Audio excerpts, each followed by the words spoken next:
We all face challenges. It's so easy to see them as just problems we have to solve, or even worse, punishments we have to get through. But what if every single struggle was actually an invitation to something more? Let's explore how we can start to reframe these moments and find the higher purpose that's hiding inside them. I mean, this is the big question, isn't it? Just for a second, think about a tough situation you're dealing with right now. Is it really just an obstacle in your way? Or could it be something that's been perfectly designed for your own growth, for your own evolution? When it comes down to it, we really have two basic ways to respond. On one side, you've got complaining, that all too familiar, why me feeling that, let's be honest, just pushes us further away from any kind of peace. But then on the other side, there's acceptance. It's this mindset that says, okay, this is for my growth. It's a small shift in words, but it does something huge. It starts building a bridge to trust. And that's exactly what this is. Acceptance is that bridge. It's the thing that carries us from that place of frustration and why is this happening, all the way over to a place of trust and understanding, even when we can't see the whole picture yet. To really get a feel for this, let's dive into a story. It's a story all about perspective and the kind of hidden wisdom that's often found in nature's design. So let's meet Vikram. He's a bit of a skeptic. You know the type, kind of looks at the world and thinks, I probably could have designed this a little better. One day, he's just relaxing under this massive banyan tree, looking around and feeling pretty smug about his assessment of nature's flaws. He actually says to his friend, "This is just ridiculous.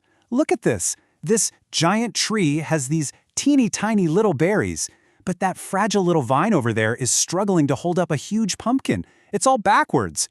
But right at that moment, a tiny berry falls from the tree and bonks him lightly on the shoulder. And in that instant, everything clicks. He looks up at those massive branches and realizes if nature had followed his design, he would have been in some serious trouble. And that's the big lesson from Vikram's story, right? What might look like a flaw or something that makes no sense is often a perfect, protective design that we just don't have the perspective to see yet. So this first step is all about learning to trust that there might be a larger plan at play. Okay, but what happens when just trusting the plan isn't enough? What about when a situation is practically screaming for us to get involved? Well, this brings us to our next story, which is all about the incredible power that gets unlocked the moment we switch from complaining to acting. Picture this, a village totally wiped out by drought. The ground is cracked, everyone's spirits are broken, they've all just given up. Well, almost everyone. There's this 53-year-old woman named Savitri, and she didn't see a hopeless crisis, she saw an opportunity to create a solution.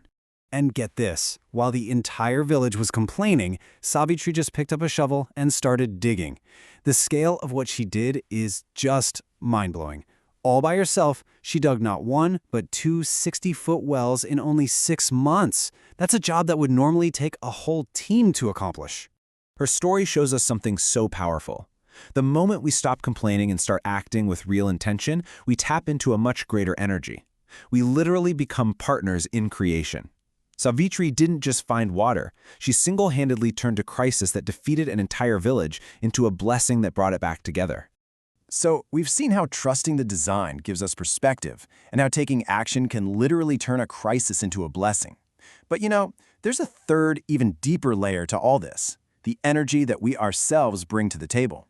So let's turn inward for a minute and explore a story about the power of our internal state of peace. Now, this is going to sound a little wild, but just stay with me. A man named Rohan wanted to prove that our internal frequency, our personal vibration, has a real, tangible effect on the world. So what does he do? He decides to spend 72 hours inside a glass box with 72 venomous creatures. Yeah. So, how in the world did he survive? Well, the key wasn't courage in the way we usually think of it, like being dominant or controlling the situation. His whole approach was something totally different. It was genuine compassion. Because his internal energy, his vibration, was one of calm and love, the creatures just didn't sense any threat.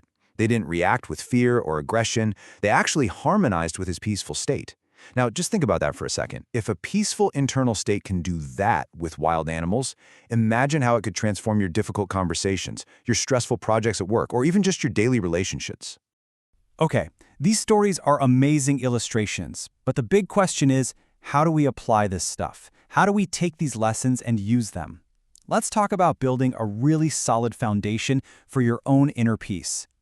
Now, the core of this is something some people call divine truth, but you absolutely do not need to be religious to get this. At its heart, it's simply the deep understanding of who you are at your core. It's the spiritual bedrock of your life. And honestly, the stakes are pretty high. Without that solid foundation, we tend to just collapse under stress. External events get to decide how we feel inside. But when you have that foundation, your core pillars, your health, your family, your finances, they stay stable. The storms can rage outside, but that inner love and peace, they stay untouched. And what you get from building this foundation is something you could call a peace guarantee. It's like this internal insurance policy that promises no matter what happens on the outside, your core sense of well-being is safe and secure. So how do we even start building this? Here's a super simple practical technique you can try today. It's called the garden technique. First step, just observe. Go find a flower or even a leaf on a tree, and for a few minutes, just study its intricate details. The second step is to shift. You're consciously moving your focus from all the chaotic noise in your head to the quiet beauty that's right there in front of you. And by doing that, you create this peaceful inner space where your soul can just breathe. Ultimately, the message here is this: the higher purpose you're looking for in your struggles, it's not something that's going to be revealed to you from the outside. It's already waiting right there, inside you, ready to be discovered. It's about trusting the plan, building your foundation, and accepting the journey. So I'll leave you with this question to think about. Looking at whatever challenge is sitting in front of you right now, whether it's big or small, how will you choose to find the higher purpose in it today?